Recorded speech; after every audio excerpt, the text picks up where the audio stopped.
Hello there, I'm Dr. Petrov, here to introduce to you Dr. Carol, an expert in cryptozoology. Have a wonderful time. And happy Halloween! How's it going, everybody? Happy Halloween. So today we're going to talk about monsters. We're going to focus in on four, probably the most famous monsters you associate with the season of Halloween. We got zombies, we got vampires, werewolves, and slightly less, but wild men. So, first thing is, these monsters often have sort of real-world analogs that either inspired the myth or happily coincide.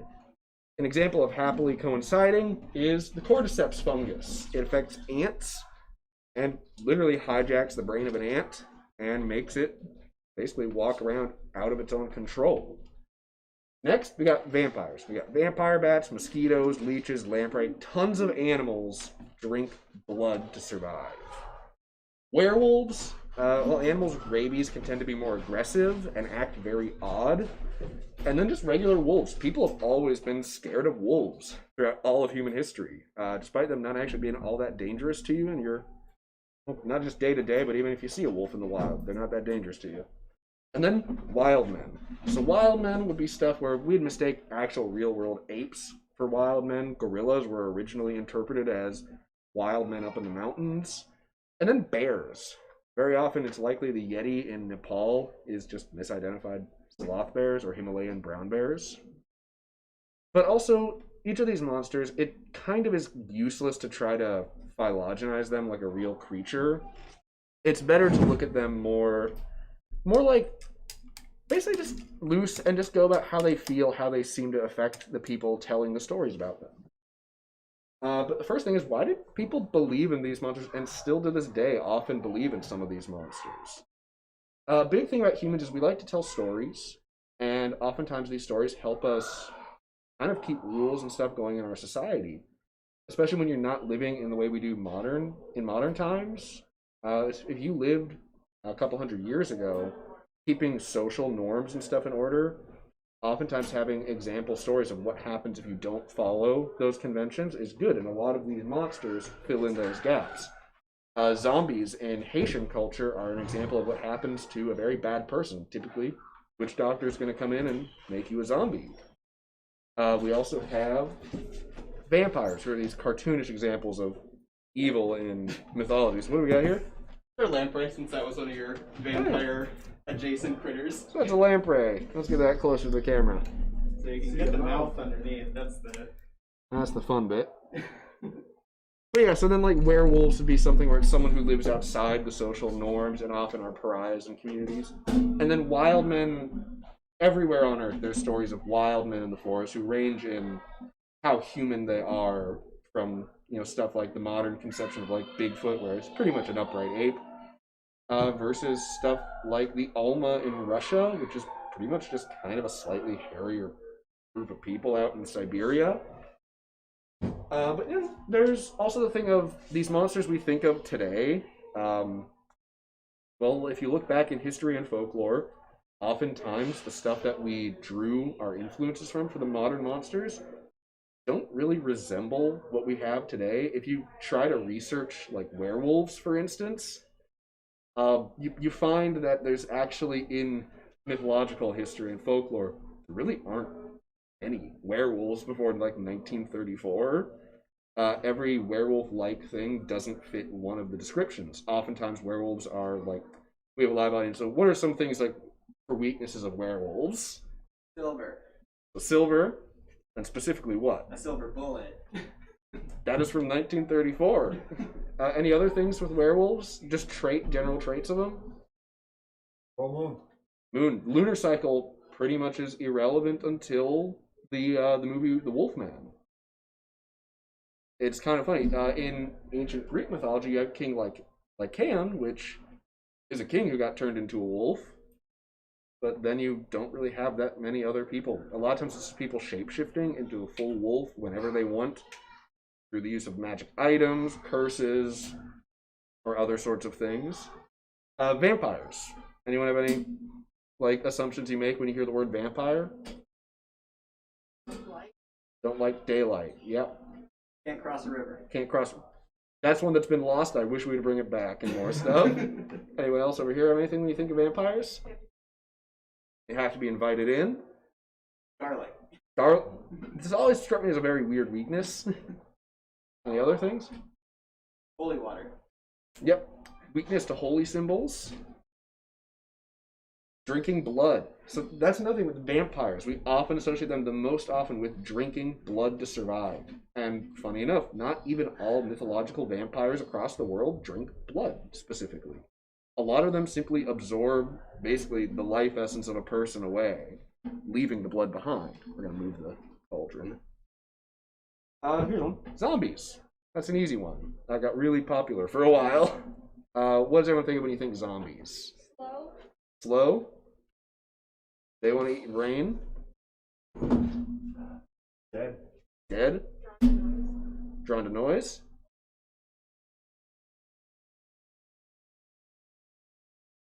Like, operate in a big group. Yep, there's always like a horde of them. What was that? Kind of that greenish, kind of decayed color. So the thing with zombies often that gets most associated is having a physical yet decaying body.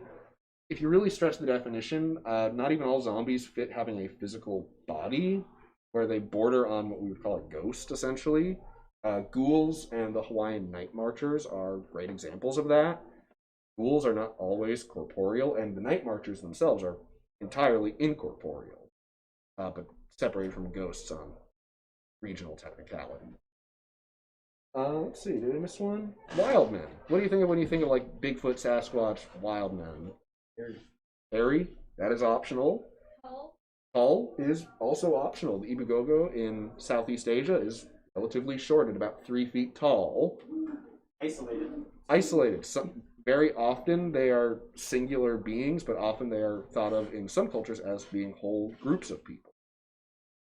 The big thing with this is that none of these monsters are as simple or reduced as we tend to think of them today.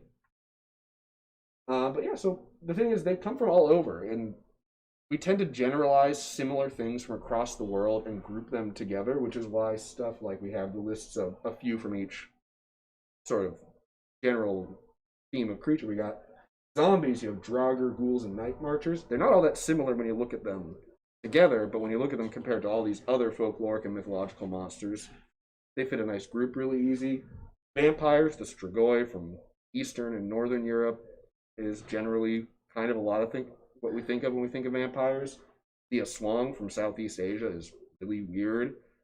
Does drink blood though. And then this is one that I like to talk about is the Chupacabra. Is probably the most recent addition to the vampiric creatures category. It was something that started in Puerto Rico in like the 70s or the 80s at the earliest. And its description, even from then, has changed radically. It used to be thought of as kind of like weird, hunched over alien looking thing, and now people tend to think of the Chupacabra, they think of kind of a mangy coyote looking creature. When you get to werewolves, shockingly few werewolves turn into wolves specifically. It's more of a general shapeshifter category. You have King Lycaon in Greece. You have the Berserkers of Scandinavia, who there's real precedent for people who were going into battle wearing bear pelts, but there is not real precedent for people going into battle and then turning into a bear. That is Tolkien's dream. And then we also have the Beast of Gévaudan.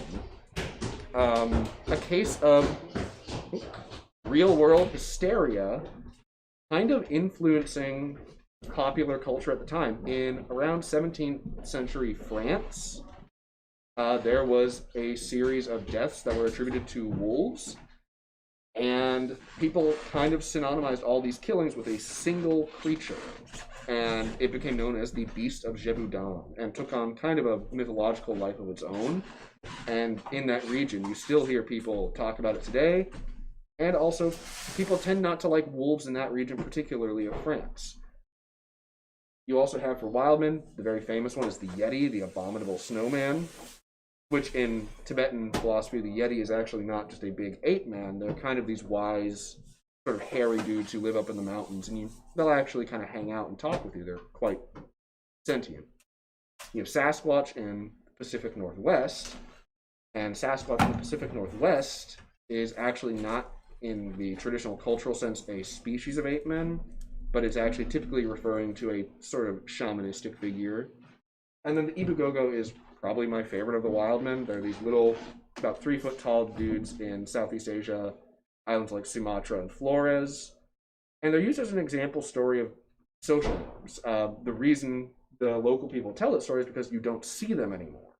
And that is because they were wiped out for eating a child. They kidnapped a human child and ate them, and the local people then wiped them out. It's an example story against cannibalism. So these monsters really do vary wildly in different parts of the world, but kind of the fun thing about these monsters is, well, there's tons of them. We make new ones all the time. We actually decided to make a list of kind of not only our favorites, but just as many as we could kind of look up. It's going to be hard to read, but everything from like Mothman, Slenderman, Goatman, Siren Head, Black-Eyed Children, we have the Chupacabra there, the Jersey Devil, the Rock, the Thunderbird, the Bunyip of Australia, the Beast of Bray Road, the Hairy Man of Vergas Trail, the Hide Behind, Lizard Men, Skunk Apes, Hoop Snakes, Giant People, Jackalopes, which are shockingly, if you look at for fungal infections on rabbits, kind of actually a real thing. The Kraken, Dover Demon, all sorts of stuff, Mongolian Deathworm. People come up with these stories all the time, and a lot of times, like the Beast of Gévaudan, they're tied to periods of history and time where there's unrest. There's something on a societal level stressful happening more so than the day-to-day life. And people often tell these stories of fantastical threats and things to fear as a way to somewhat escape that. Because humans always tell stories. A lot of these monsters from America, like Mothman and stuff, coincide with Cold War, when there was a pervasive anxiety at the time societally. So, yeah, a few people from the Science Center here behind. Anyone else want to mention stuff like particular that you think is interesting about monsters? Well, and one of the things I always think is really interesting, you mentioned the wild men, the Southeast Asian ones, talking about the islands that they're on, and you mentioned it as kind of this like example story kind of fable that's meant to like encourage some sort of value in the society, but there's also an element of that where it's kind of cool, just like the paleontology of that too. Yeah, because the Ibugogo is actually in that part of the world. I think you're about to mention. There's Homo floresiensis. Yeah. These very small people, another species of human that live there. Yeah, and they no longer are there, but there is very solid evidence that this is a real thing that actually existed and is just extinct now.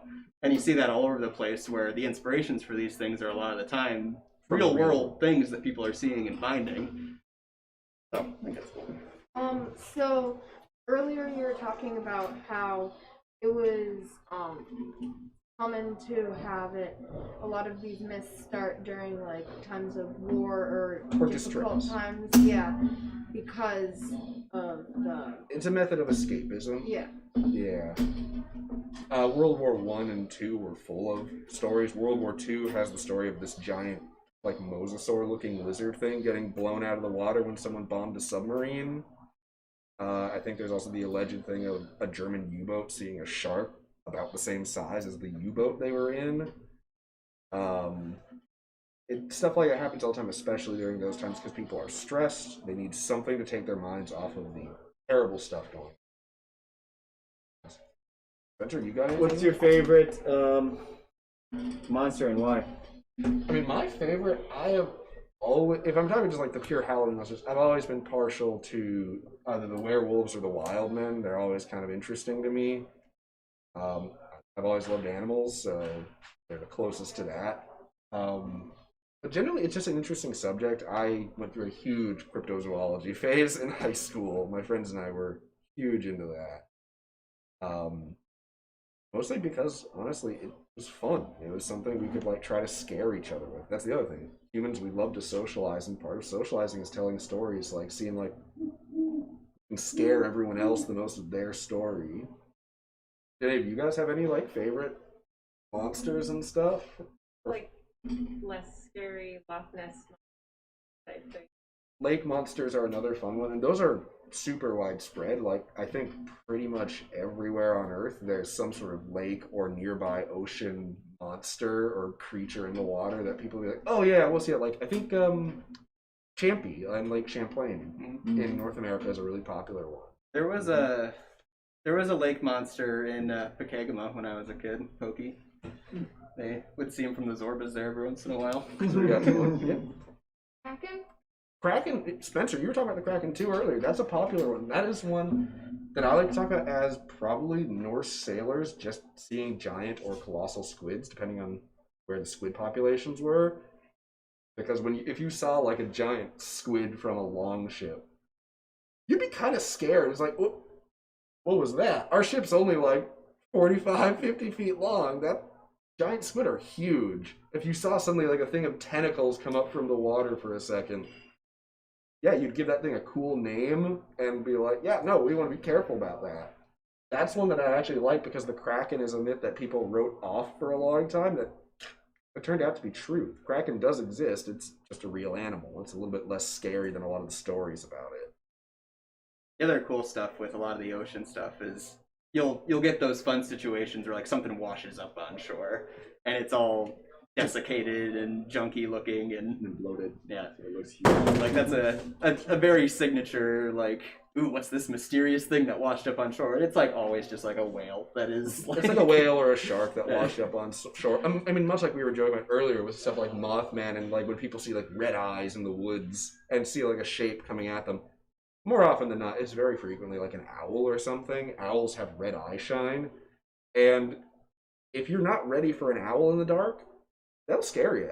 As someone who has seen an owl when they weren't ready for it one night in the woods, that was terrifying. When it just kind of, you see a bird coming at you like that, like you can just getting the big face coming in, you know. They'll freak you out, and they have a very odd silhouette, especially if you're in low light conditions. Yeah, that like that, and it'll be kind of terrifying. I mean, and then like the Yeti is one that like a lot of modern sightings are oftentimes of footprints. If you ever seen bear footprints, when those melt out of snow, they tend to look like a big person's footprint. The thing where like trying to like write them off as just fake made up stuff is a little bit redundant because they are big parts of human culture. This type of storytelling is part of what makes us human. We love to talk about stuff and make stuff up. It helps with our imagination. But also just trying to categorize them neatly like scientific groupings of animals is also kind of useless because at a certain point you're going to run into stuff where it's like, well, how is that related to that? And it's like the people who try to say, like, you go, oh, well, you see, it's a wyvern if it has, like, 2 legs and 2 wings. Really, dragon is a super loose category. We might actually do another live stream, actually, on that sometime. On dragons? Yeah, you can do a whole one on, like, why I'm dragons are, like, why what a dragon looks like is irrelevant. But yeah, that's the thing. It's like, it's a fun bit of stuff, and Halloween is a great time to tell monster stories or watch horror movies with stuff like zombies, vampires, werewolves. Not even necessarily scary movies with those in them. Like, there's movies like What We Do in the Shadow, which is a bunch of vampires living in New Zealand, relatively comedic. There's a lot of fun monster movies with these ones. Big Monster Squad fan. That's a good, Yeah. late 80s monster movie. Monsters Inc. Monsters Inc. is always fun. I mean, Sully is basically like a big, very wild man, but he's just very fun. They do have an abominable snowman. They do have him show up. Actually, a relatively new vampire movie that's pretty funny and not too scary is Vampires versus the Bronx. That sounds like a great premise. It's pretty funny. I think, Spencer, you were mentioning also earlier alligators in the sewer. Oh, that was me. Yeah, so it's good. So alligators in the sewer is another one that's like an urban legend. That's one that I think they recently, like 2 years ago, didn't they find like an alligator in New York sewers? Like someone let loose like a big gator that was just living down there for a while. There's like great camera footage of like where they set the little like remote control thing in with the camera. They're like, oh, it's just gonna be something like small. They turn the corner, there's just an adult alligator sitting in the sewer pipe. Very funny. It shows like a lot of urban legends tend to have something starting them, and same with these. These are essentially folklore is essentially just old urban legends, and I think that's quite entertaining. But yeah, anyone who's in costume who wants to come up in front of the camera, show off costumes, feel free. Ryan, you're in a fun costume. Spencer's in a good costume too. Jumping right up. Just for us, I am Dr. Alan Grant from Jurassic Park. It's the Velociraptor claw. I'm Harry Potter. You have glasses. Representing Gryffindor today. I am a crow, and I also would like to talk about one of my favorite monsters that is another bird. We talked about how a lot of these animals are just, or a lot of these monsters are just birds, and I think the flatwoods monster is a great example of that.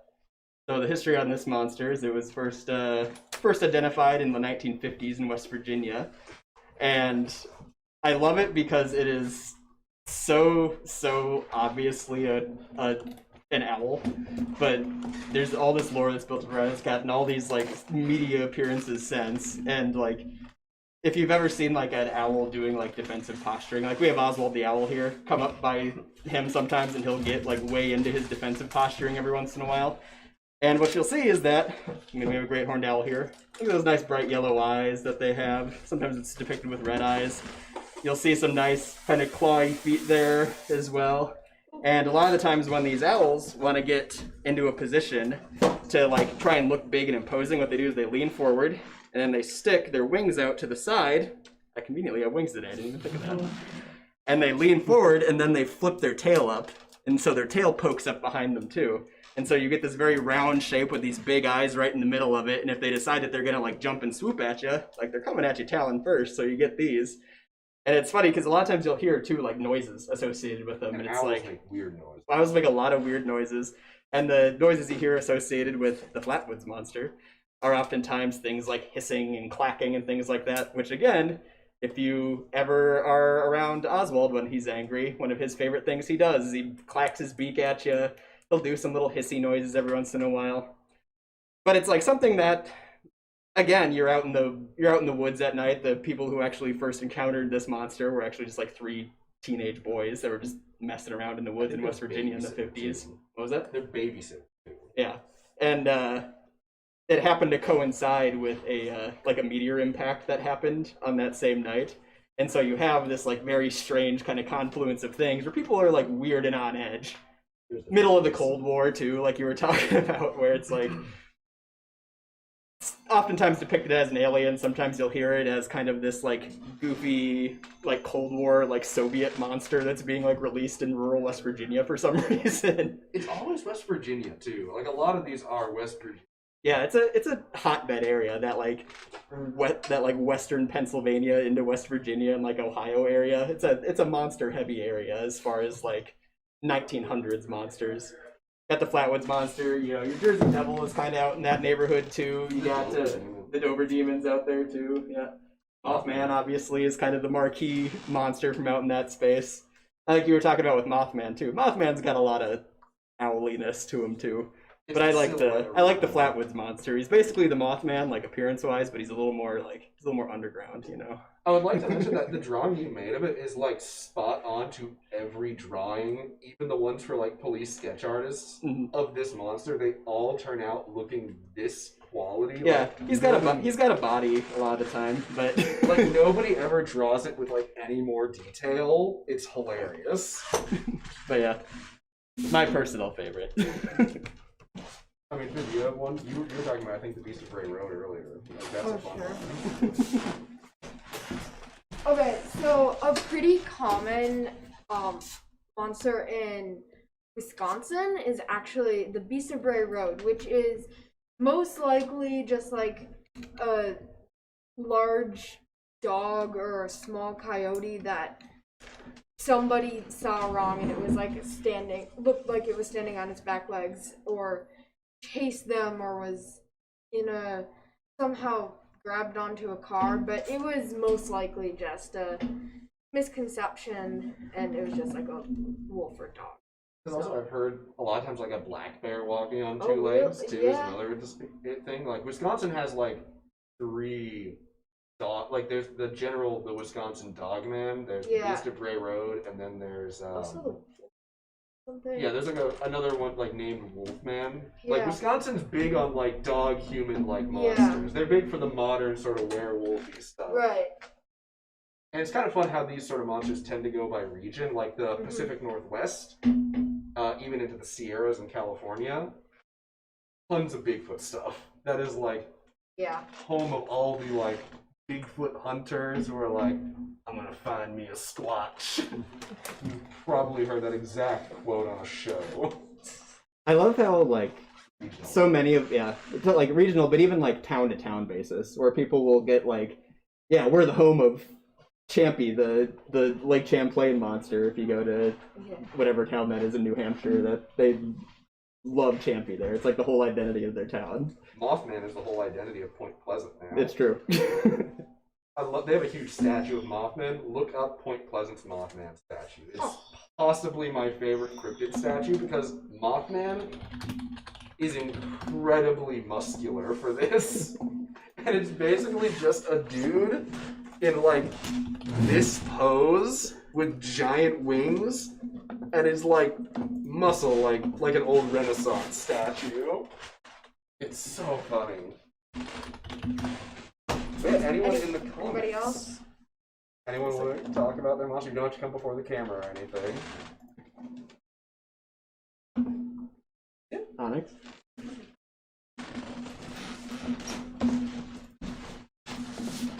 I am dressing up as a SCP Foundation researcher. It is a very big writing project on the internet. It is obviously fictional. They mostly talk about people's writing stories of literally anything anomalous. So It's a great modern like collection of folklore. Like a lot of the ones Yeah. we've talked about get chucked into the SCP Foundation stories. yes, I really do recommend looking through it sometime. It's really ridiculously fun because it ranges Yes. from really goofy stuff like in the same realm as like the hoop snake, which is an old yes, and it gets to a very angry chaos god that They get to like the weird eldritch deities, but everything between that and old frontier, like I saw a snake that bit its own tail and rolled down a hill, which are really the best ones, I think, because that's a real thing. The hoop snake literally is something people believed in for like years. there is one that is especially notable and especially popular among most of people who read it. That is SCP-682, the indestructible reptile. Oh yeah, that's the reptile Yeah. that just like it doesn't do anything, but it's just like you cannot get rid of it. No. Also, And- a great example of the photo for that one. One of those things that just like washed up from the ocean on It's like shore. a beaked whale, I Yeah. think. Is the Yeah. original picture. Yeah. Beaked whales are really like use that word. Like anything that washed up ashore that's like a beaked whale, it's slightly decayed, gets named like something like there's one in Africa called Gambo, which was a beaked whale that was like washed up on shore. I think it's actually like one of the things Maybe. used for that reference. But yeah, other than that, hope everyone has a great Halloween. This is probably my favorite holiday. Same here. Mostly because of like all this stuff, people get thinking about this more, and it is the only thing keeping the unstoppable tide of Christmas from overflowing into the rest of the year. Yeah, I'm not a huge fan. Oh, Yeah, I can't get it over it. But everyone, happy Halloween. Hope you have a fun night trick or treating, and hope everyone had a fun time.